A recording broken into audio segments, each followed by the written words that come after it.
এইটো আজি বধা হ'ব মজা আছে ডাঙৰ চাইজৰ অনা হৈছে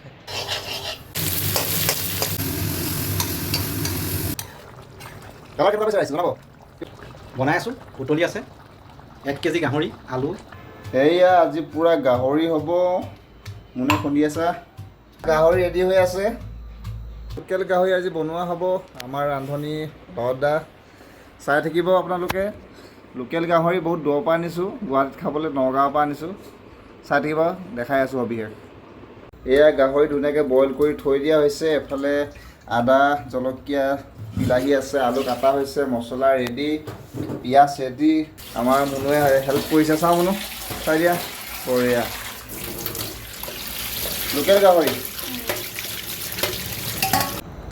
গাহৰিত দিবৰ কাৰণে ধুনীয়াকৈ নৰসিংহ ছিঙি থকা হৈছে চাই থাকক মজা মজা পাত ৰেডি আমাৰ আজিৰ ৰান্ধনি বাবুদা ৰেডি এইখনত মিনিমাম 3 কেজি বনাব পাৰি কিন্তু নৰ্মেল মই আজি 1 কেজি গাহৰি বনাম গতিকে মনজিতৰ ফেচবুক মনিটাইজেশ্যন হৈছে সি গাহৰি পাৰ্টি দিছে আৰু কুক মই আৰু সহায়ত আছে মুনু এতিয়া আমি জুইটো জ্বলাই দিম আৰু আমি জুইটো জ্বলাইছোঁ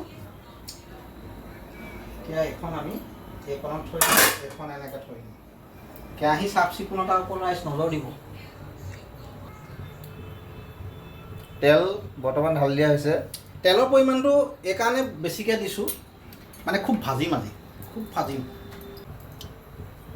দামী মাল এটা দি দিছোঁ ইলাচি এইটো ইলাচি বুলি কয় অসমীয়া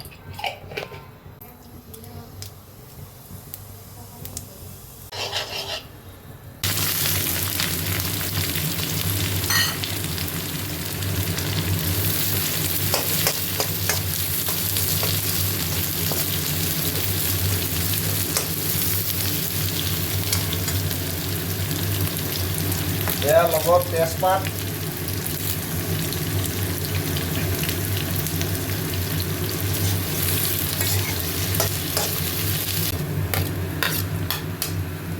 মছলা আদা নহৰু দি দিয়া হৈছে ইয়াৰ জলকীয়া আদা নহৰু সুন্দৰকৈ পিচি থোৱা হৈছিলে ৰংটো আহিছে ৰং অহাৰ লগে লগে আমি প্ৰথম কি কৰিব লাগিব মাংসটো মোৰ হিচাপত দেই গ্ৰেভিটো আমি বনাই লওঁ গতিকে গ্ৰেভি বনাবলৈ হ'লে বিলাহীটো বহুত ইম্পৰ্টেণ্ট আমি প্ৰথম গ্ৰেভিটো বনাম এয়া বিলাহী পিছতে আহি গ'ল আলু এতিয়া আহিব হালধি নিজৰ জোখেই আৰু আপোনালোকে যিমান খায় মই হালধিটো আমাৰ টোটেলি ঘৰুৱা হালধি ঘৰত বনোৱা লখিমপুৰৰ ঘৰত গতিকে হালধিটো এনেকৈ দি দিওঁ চবৰে বনোৱা ষ্টাইলবোৰ বেলেগ বেলেগ মোৰ বনোৱা ষ্টাইলটো অকণমান বেলেগ এতিয়া অলপ সময়ৰ কাৰণে ঢাকি দিয়া হ'ব যিহেতু আমাক গ্ৰেভি লাগিব এইটো হয় মানে আমাৰ কিছুমান ছিষ্টেম থাকিব মোৰ ছিষ্টেম মানে এইবিলাক মোৰ ছিষ্টেমৰ অলপ ধনিয়া পাউডাৰ এইটো ধনিয়া পাউডাৰ থাকিব অলপ আমাৰ লোকেল এইবোৰ চব আকৌ পেকেট মছলা নহয় দেই এইবোৰ আমাৰ লোকেল টাইপত বনোৱা খালি আমি কাশ্মীৰীটোহে কিনা সেইখিনি হৈছে জিৰা গুড়ি 1 কেজিত আমি ইমানটোৱে দিওঁ আপুনি যিমানটো পৰিমাণে দিয়ে আপোনাৰ সুবিধা অনুসৰি আপুনি দিব আৰু এইটো থাকিব আমাৰ কাশ্মীৰী পাউডাৰ এইটো কিনা এইটো কাশ্মীৰী পাউডাৰ আৰু এইটো থাকিব আমাৰ গৰম মছলা এইটো দুটা টাইমত ইউজ কৰা হ'ব এটা ইয়াৰ লগত কৰা হ'ব এটা বেলেগকৈ কৰা হ'ব এইটো হ'ল আমাৰ গৰম মছলা এতিয়া এই মছলাখিনি আমি কি কৰিম এটা পানী বটল ল'ম আৰু পানী বটলে এই মছলাখিনিত অকণমান পানী দি দিম এইটো মোৰ ছিষ্টেম আমি এতিয়া পানী দি দিছোঁ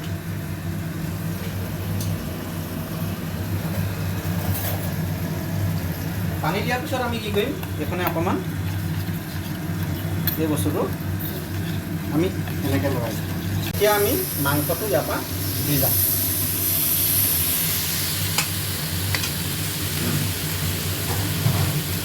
এতিয়া মাংসটো দি আমি লৰাব যত্নত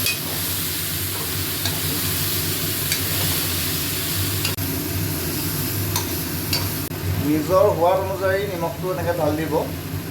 তাৰপৰা বৰ্তমান নিমখ হালধি মছলা সকলো দি দিয়া হৈছে। এতিয়া কেনেকুৱা হৈছে কালাৰটো জনাব।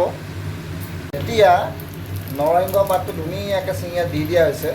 ইয়াৰ কাৰণ বাবুদাই ক'ব কিয় দিছে। নৰসিংহ এটা মানে ভাল গোন্ধ আছে আৰু নৰসিংহ ভালেই, আৰু যিহেতু ঘৰুৱা কোনো ভেজাল নাই, সেইকাৰণে মই ইয়াত দিছোঁ। এয়া কি খৰিচা? এয়া খৰিচা, খৰিচা প্ৰেম কৰিছা, এইটো ছিষ্টেম হয়। আৰু এইটো নংপুৰ খৰিচা, মেঘালয়, আমাৰ অসমৰ নহয়। আৰু জানেই মই অঙঠাৰ লগত জড়িত, অঙঠা আছে আমাৰ, গতিকে আমাৰ এভেইলেবল গাছ আছে, তাৰে গাছ গোন্ধটো ইয়াত হৈছেনে? অইল এটা ফিল আহিছেনে? বঢ়িয়া। কৰ্কৰ অইলটো ওলাইছে। ইয়াত আমি এটা নতুন ছিষ্টেম এটা কৰিম। প্ৰথম কথা হ'ল আমি মছলা এতিয়ালৈকে ব্যৱহাৰ কৰা নাই, হয় নহয়? আদা নহৰু যিহেতু দিলোঁ, এই মছলাটো ইয়াত আমি দি দিম। এতিয়া কালাৰ চাব। এইটো মছলা দি দিম। তাৰপিছত মছলা দিয়াৰ পিছত আমি কি কৰিম, গাজটো দি দিম।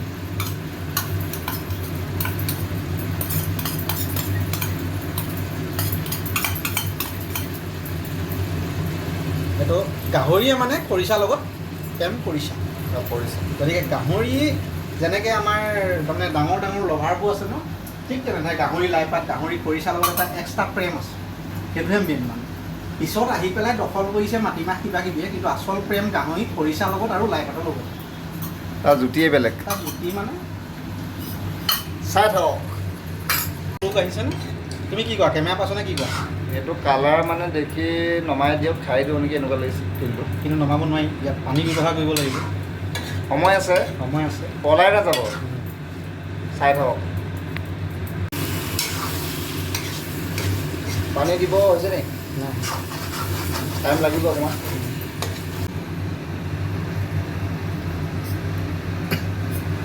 অৱশেষত পানী অকণমান পৰিছে, আৰু দিয়া হ'ব নি? পানীটো অলপ বেছিকৈ দিয়া হ'ব, কাৰণ পিছলৈ আমাৰ উতলি বহুত কাম আছে। আৰু এইটো পূৰা একুৱাগাৰ্ডৰ মিনাৰেল ৱাটাৰ দিয়া হৈছে। বঢ়িয়া।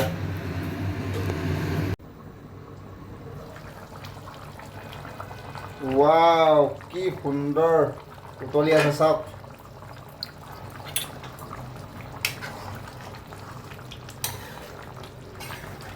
কালাৰ কেনেকুৱা পাইছে ৰাইজ জনাব। কিবা ক'ব দাদা? নাই, ৰাইজে ক'বা, তোমালোকে ক'বা, তোমালোকে খাবা, 3-4জনে খাবা, সেইটো হয়। মোক ৰিভিউটো দিবা। বনাই আছোঁ, উতলি আছে। 1 কেজি গাহৰি, আলু, খৰিচা, নৰসিংহ পাত, আৰু কেনেকুৱা হৈছে লুকটো জনাব দেই ৰাইজ। এয়া আছিল শেষৰ ভিডিঅ'টো, আৰু কেনেকুৱা পালে জনাব। আৰু এনেকৈ মই বনাওঁ আৰু আলহীক অতিথিক খুৱাম আজি। নমস্কাৰ জনাইছোঁ। আৰু যদি ফেচবুকত চাই আছে পেজটো ফ'ল' কৰি দিব, আৰু যদি ইউটিউবত চাই আছে ছাবস্ক্ৰাইব কৰিবলৈ নাপাহৰিব। পাৰিলে অকণমান শ্বেয়াৰ কৰিব। দুখৰ মাজতে অলপ ফূৰ্তি কৰিছোঁ। ধন্যবাদ।